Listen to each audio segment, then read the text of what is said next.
யாழில் உருவாகியுள்ள புதிய கூட்டு சுமந்திரனுக்கு எதிரானது மட்டுமே புதியன பெறமுன. தந்தை செல்வா காட்டிய தமிழர் விடுதலை கூட்டணியில் ஒன்றிணையுங்கள் ஆனந்த சங்கரி. அனுராதபுரத்தில் 60 கொரோனா தொற்று, ஒருவர் மரணம். ஜனநாயக தமிழ் தேசிய கூட்டணி இபிடிபியை சந்திக்கவில்லை சுரேஷ் பிரேமச்சந்திரன். மட்டக்களப்பின் புதிய அபிவிருத்தி குழு தலைவராக அமைச்சர் சுனில் ஹந்துன்னெத்தி. மீண்டும் தள்ளிப்போகும் தமிழரசு கட்சியின் வழக்கு. பல்கலை பகுதிவதைகளுக்கு முற்றுப்புள்ளி, கல்வி அமைச்சின் முடிவு.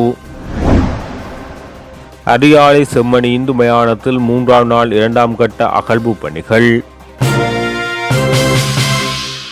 வடக்கில் தமிழ் தேசிய கட்சிகளுக்கு மக்கள் வழங்கிய ஆணையை முன்னணி சுமந்திரன் மீதான எதிர்ப்பு அரசியலாக மாற்றுவது தமிழ் மக்கள் செய்யும் பாரிய துரோகம் என ஸ்ரீலங்கா பொதுஜன பெரமுன கட்சியின் யாழ் மாவட்ட பிரதான அமைப்பாளர் கீதநாத் காசலிங்கம் தெரிவித்துள்ளார். தமிழ் தேசிய மக்கள் முன்னணி ஜனநாயக தமிழ் தேசிய கூட்டணி இடையிலான புதிய கூட்டு குறித்து வெளியிட்டுள்ள செய்திக்குறிப்பில் அவர் இவ்வாறு தெரிவித்துள்ளார்.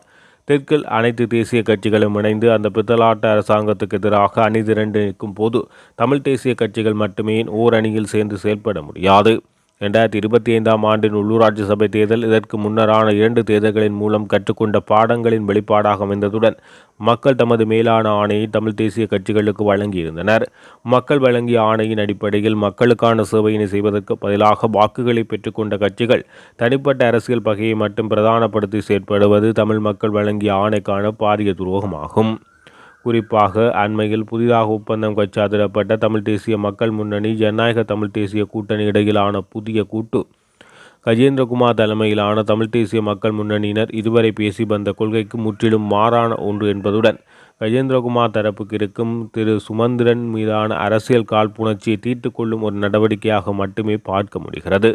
தமிழ் மக்கள் கொடுத்த ஆணையை இவ்வாறான தனிப்பட்ட எதிர்ப்பு அரசியலாக வெளிப்படுத்துவதை மக்கள் புரிந்து கொள்ள வேண்டும். தெற்கில் அனைத்து தேசிய கட்சிகளும் இணைந்து இந்த புத்தலாட்ட அரசாங்கத்துக்கு எதிராக அணிதிரண்டு நிற்கும் போது தமிழ் தேசிய கட்சிகள் மட்டுமே ஓரணியில் சேர்ந்து செயல்பட முடியாது என கேள்வி எழுப்பியுள்ளார். எனவே தமிழ் மக்களை மையப்படுத்திய அரசியல் சேவையில் ஒரு அணியாக ஈடுபடுவது மக்கள் தமிழ் தேசிய கட்சிகளிடம் எதிர்பார்க்கும் ஒன்றாக காணப்படுகின்றது என சுட்டிக்காட்டியுள்ளார்.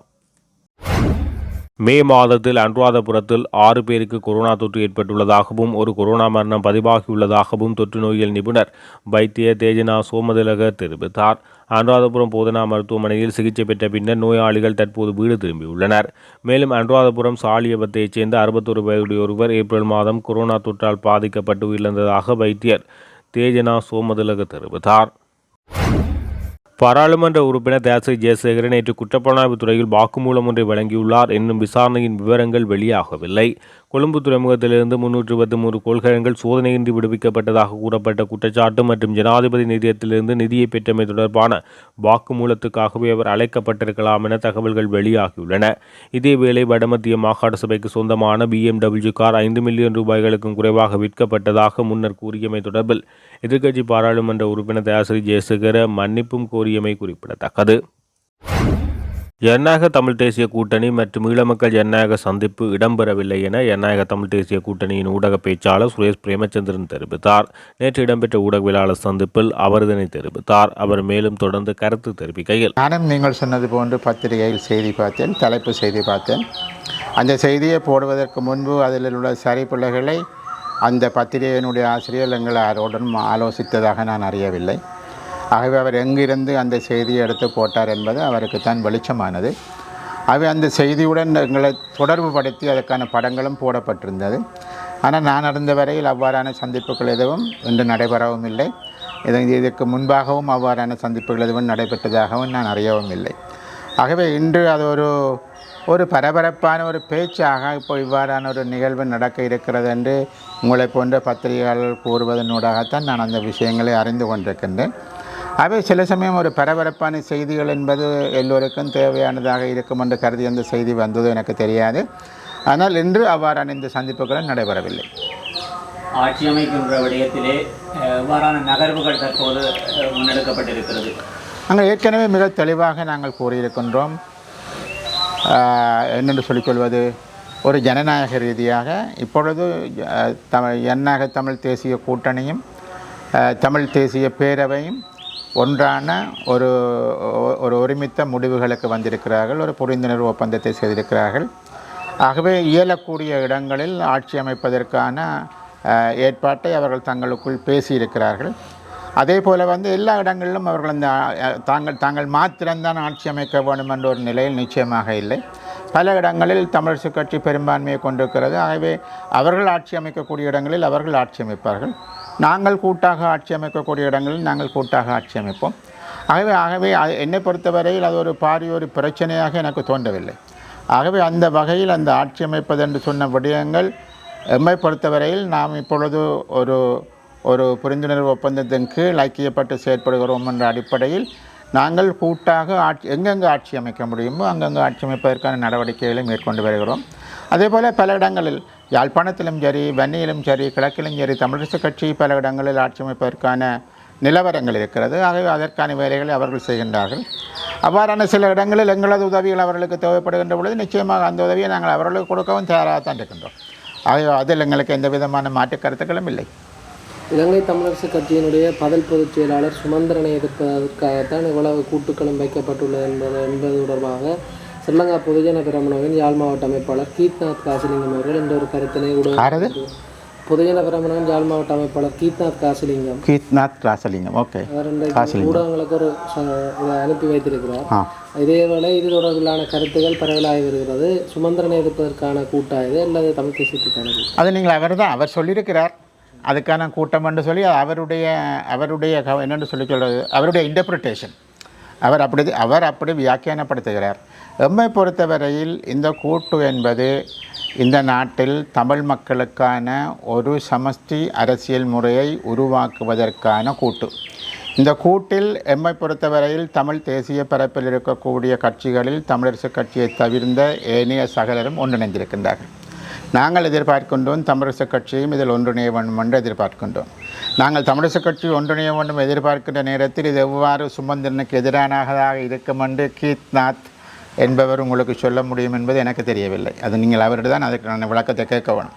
ஆகவே எம்மை பொறுத்தவரையில் தமிழரசு கட்சியும் இதில் இணைய வேணும் என்பதை நாங்கள் மிக வெளிப்படையாக இந்த ஒப்பந்தம் கையெழுத்தான அன்றே கூறியிருக்கின்றோம். இப்பொழுதும் நாங்கள் கூறுகின்றோம்.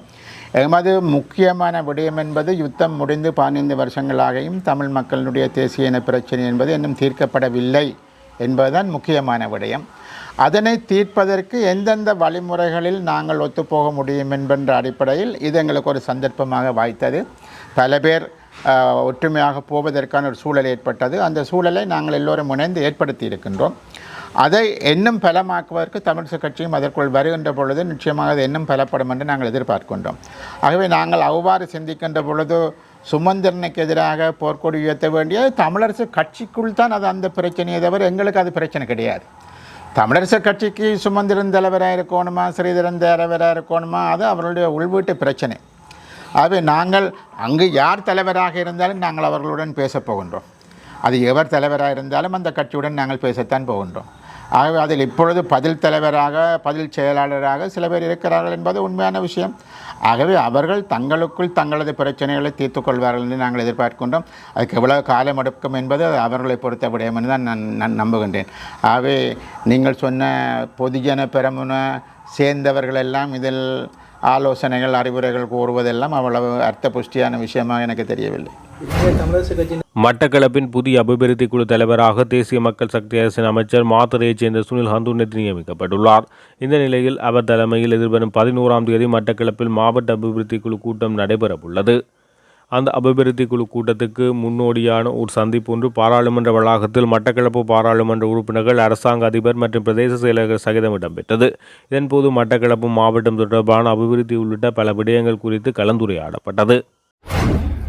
இலங்கை தமிழரசு கட்சியின் தேசிய மாநாட்டை நடாத்துவதற்கு எதிரான வழக்கு நேற்று திருகோணமலை மாவட்ட நீதிமன்றத்தில் எடுத்துக் கொள்ளப்பட்ட பின்னர் மேலும் 3 மாதங்களுக்கு தள்ளி போடப்பட்டு செப்டம்பர் 1ஆம் தேதிக்கு ஒத்திவைக்கப்பட்டது.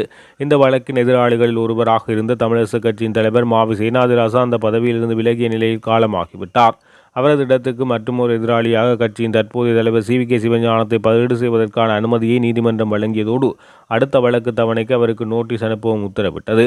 இவற்றுக்கிடையில் கிளிநொச்சி மற்றும் முல்லைத்தீவு பகுதியைச் சேர்ந்த கட்சியின் பொதுசபை உறுப்பினர் என்ற பெயரில் சுப்பிரமணியம் சபாரத்னம் என்பவர் சார்பில் தன்னையும் வழக்கினோடு எதிராளியாக சேர்த்துக் கொள்ள கோரும் இடையீட்டு விண்ணப்பம் ஒன்று நீதிமன்றத்தில் சமர்ப்பிக்கப்பட்டது. சட்டத்தரணி குருபரன் அதனை சமர்ப்பித்து வாதிட்டார். எதிராளிகளான ஸ்ரீதரன், யோகேஸ்வரன், கோதாசன் ஆகியோர் சார்பில் முன்னிலையான ஜனாதிபதி சட்டத்தரணி புவிதரன் இதனை ஆட்சேபிக்காமல் வரவேற்றார். ஆனால் சுமந்திரன் உள்ளிட்ட ஏனைய எதிராளிகளும் வழக்காளியும் அதனை ஆட்சேபித்தனர். தனக்காக நீதிமன்றத்தில் தானே முன்னிலையான எதிராளிகள் ஒருவரான சட்டத்தரணி சுமந்திரன் இந்த வழக்கை முடிக்க விடாமல் இழுத்தடிப்பதற்காகவே இவ்வாறு வழக்கு தொடங்கி 1.5 ஆண்டுகளின் பின்னர் ஒருவரை இடையீட்டு எதிராளியாக சேர்க்க விண்ணப்பிக்கப்படுகின்றது என சுட்டிக்காட்டியுள்ளார். பகுடிவதைகளுக்கு எதிரான செயலணி ஒன்றை அமைக்க நடவடிக்கை எடுத்து வருவதாக பிரதமர் கருணி அமரசூரிய தெரிவித்துள்ளார்.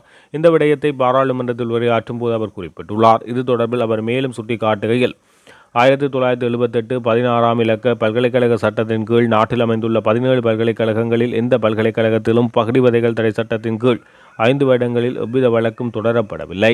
பல்கலைக்கழக மானியங்கள் ஆணைக்குழுவால் வெளியிடப்பட்டுள்ள பகுடிவதை மற்றும் ஆண் பெண் சமத்துவம் தொடர்பான துன்புறுத்தல்கள் சம்பந்தமாக சுற்று நிறுவத்தை முழுமையாக மறுசீரமைப்புக்கு உள்ளாக்கி அதில் உள்ள குறைபாடுகளை நிவர்த்தி செய்வதற்கு யோசனைகள் முன்வைக்கப்பட்டுள்ளன. அத்துடன் முறைப்பாடு செய்யப்பட்டு பொறிமுறையை மிகவும் பலப்படுத்துவதற்கு யோசனை முன்வைக்கப்பட்டுள்ளதாக தெரிவிக்கப்பட்டுள்ளது. இப்போதுள்ள துரித தொலைபேசி இலக்கத்தை 24 மணி நேரம் செயற்படுத்துவதற்கு நடவடிக்கை எடுக்கப்பட உள்ளது. அத்துடன் சகல பல்கலைக்கழகங்களிலும் இடம்பெறும் பகுடிவதைகளுக்கு எதிரான செயலணியை அமைத்து ஆண் பெண் சமூக சமத்துவ குழுவின் கீழான இனக்குழுக்களினூடாக வலையமைப்புகளை உருவாக்கி எந்தவொரு பகுடிவதை தொடர்பான தகவல் கிடைத்தவுடன் உடனடி நடவடிக்கைகள் சம்பந்தப்பட்ட அதிகாரிகளுக்கு அறிவிக்கும் பொறிமுறைகளும் தயாரிக்கப்பட்டுள்ளது. இவற்றை செயற்படுத்துவதற்காக பல்கலைக்கழக மானியங்கள் ஆணைக்குழுவினால் விசேட குழு ஒன்றும் அமைக்கப்பட்டுள்ளதாக தெரிவிக்கப்பட்டுள்ளது. இந்த ஆண்டில் முதல் காலாண்டில் இலங்கைக்கு 650 மில்லியன் ரூபாய் அந்நிய நேரடி முதலீடு வந்துள்ளதாக கைத்தொழில் மற்றும் தொழில் முயற்சி அபிவிருத்தி அமைச்சர் சுனில் ஹந்துன்னத்தி தெரிவித்துள்ளார். 64 திட்டங்களுக்காக இவ்வாறு 650 மில்லியன் டாலர் முதலீடு வந்துள்ளது. பாராளுமன்ற விவாதத்தில் கலந்து கொண்டு உரையாற்றும் போது அமைச்சர் நேற்று இதனை தெரிவித்தார். நமது நாட்டுக்கு எந்தளவு முதலீட்டாளர்கள் வந்துள்ளார்கள் என்று பாருங்கள். இந்த காலாண்டில் மட்டும் 680 மில்லியன் டாலர் அந்நிய நேரடி முதலீடு வந்துள்ளது. 2023ஆம் ஆண்டில் மட்டும் 483 மில்லியன் அந்நிய நேரடி முதலீடு வந்தன. 2024ஆம் ஆண்டில் 724 அந்நிய நேரடி முதலீடு வந்தன. ஆனால் வருடம் முழுவதும் 93 திட்டங்கள் மட்டுமே வந்தன. இப்போது எங்களிடம் முதல் காலாண்டில் மாத்திரம் 64 திட்டங்கள் உள்ளன. 680 மில்லியன் டாலர் அந்நிய நேரடி முதலீடு வந்துள்ளதாக மக்கள் மத்திய வங்கி தலைவர் தெரிவித்ததாக அவர் குறிப்பிட்டுள்ளார். அரியாலை செம்மணி செத்துப்பாத்தி இந்து மயான பகுதியில் 2ஆம் கட்டத்தின் 3ஆம் நாள் அகழ்வு பணி நேற்று புதன்கிழமை முன்னெடுக்கப்பட்டது. அரியாலை செம்மணி செத்துப்பாத்தி மயானத்தில் புதன்கிழமை வரை 10க்கும் மேற்பட்ட மனித மண்டியோடு உள்ளிட்ட உடலங்களின் பாகங்கள் அடையாளம் காணப்பட்டுள்ளதுடன் அவற்றுள் 5 வரையான மண்டியோட்டு பாகங்கள் அகழ்ந்தெடுக்கப்பட்டு பொதி செய்யப்பட்டுள்ளது. இதேவேளை குறித்த அகழ்வு பணி சர்வதேச மேற்பார்வையுடன் சர்வதேச நியமங்களுக்கு அமைவாக முன்னெடுக்கப்பட வேண்டும் என வலியுறுத்தி நாவட்குழி யாழ்வளைவு பகுதியில் இன்று காலை 10 மணியளவில் வடக்கு கிழக்கு விளைந்து காணாமல் ஆக்கப்பட்ட உறவுகளின் சங்கத்தின் ஏற்பாட்டில் போராட்டம் முன்னெடுக்கப்பட உள்ளது. சித்துப்பாத்தி மயானத்தில் மனித உடலங்கள் அடையாளம் காணப்பட்ட பகுதியை மனித புதைகுழியாக பிரகடனப்படுத்த கோரி யாழ்ப்பாணம் நீதவான் நீதிமன்றத்தில் தாக்கல் செய்யப்பட்ட விண்ணப்பம் தொடர்பான கட்டளை வெள்ளிக்கிழமை வழங்கப்பட உள்ளமை குறிப்பிடத்தக்கது.